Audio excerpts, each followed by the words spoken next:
when I heard the name, I was like, okay, yeah, my husband will love that if we have a kid. This was years ago, and I told him, if we ever have a kid, what do you think about this name? Because we knew we wanted an M.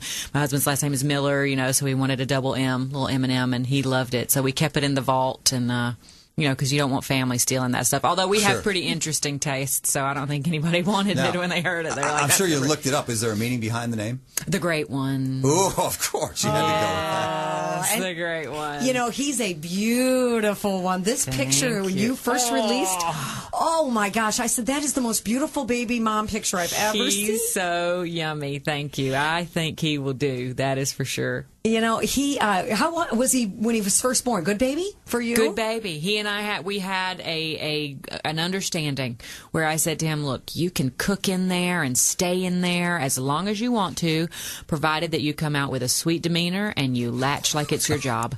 And he signed on the dotted line. He signed on the dotted line, and he waited his time out. As a matter of fact, he was a week past when he was projected to be born, and he was about to get evicted when he decided to make You're like, I'm over make his big debut.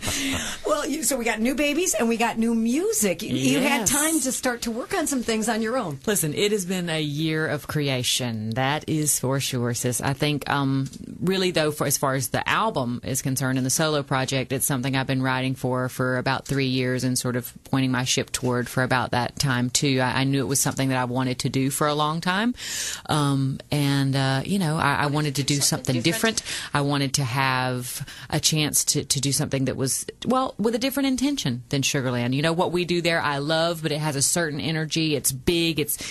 I get to play with the masculine, on stage because you're filling up a big space. And I wanted to do something that was more intimate and personal and emotional. So, yeah. Well, this landed in our email just earlier this week or late last week, and it's brand new from Jennifer. And I'll let you talk. Yeah. We'll play it. You can explain kind of the story behind it. Yeah, absolutely. I'd love to chat about it. Play it first or talk it first? Well, it's called That Girl, and at least let's give a synopsis. This is kind of like a prequel to a song we already know. Yes, absolutely. It's called That Girl, and it is the story of a woman who's been bamboozled by a man, I say, and she didn't know when she was lured into his web that there was someone else in the picture, but as soon as she did realize that, she said, oh no, this is not going to happen, and I'm going to call her and tell her that you're being that guy, because I don't want to be that girl. Ouch. Okay? What are you looking at me for? Then, I don't know. I mean, I'm sorry, let me look at your character. No. But then, as we were writing the rest of the song, I wrote it with a guy named Butch Walker, and I said, you know what, this should really be called The Ballad of Jolene, in parentheses, like Dolly Parton's Jolene. I said, because no one has ever heard that story, and